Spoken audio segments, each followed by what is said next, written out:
찬성 93.1%. 그렇게 대한민국의 9번째 개헌안은 통과되었습니다.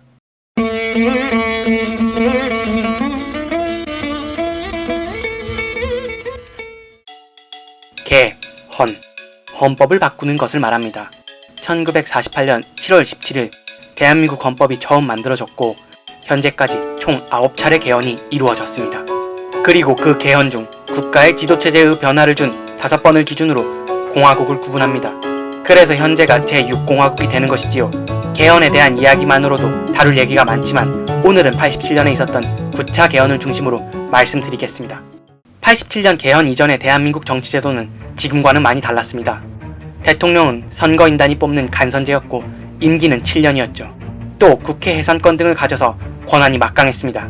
이러한 제재의 반문이 시작된 것은 1985년부터입니다.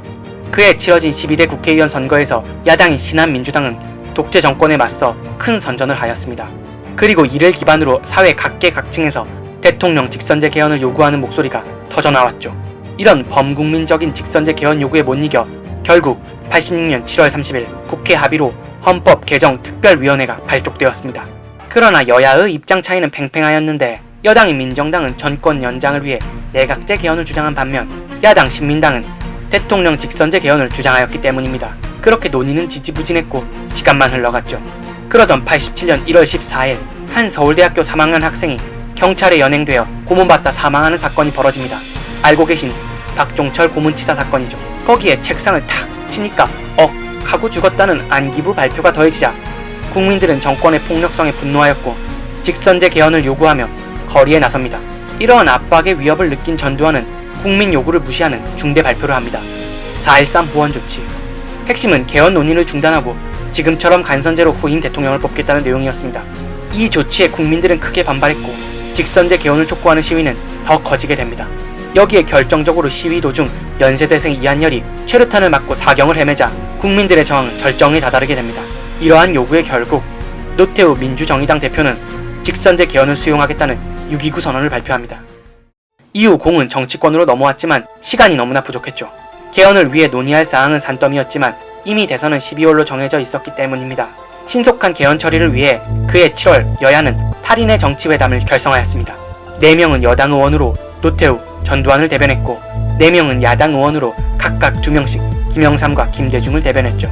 사실 양당 4명씩 동수로 구성된 이 8인 조합은 고도의 정치 전략이었습니다. 겉으로는 시간이 없으니까 핵심만 모여서 빠르게 결정하겠습니다 라고 했지만 실상은 대통령의 임기와 연임 여부를 어떻게 할 것인가에 대한 밀실 협상이었기 때문입니다.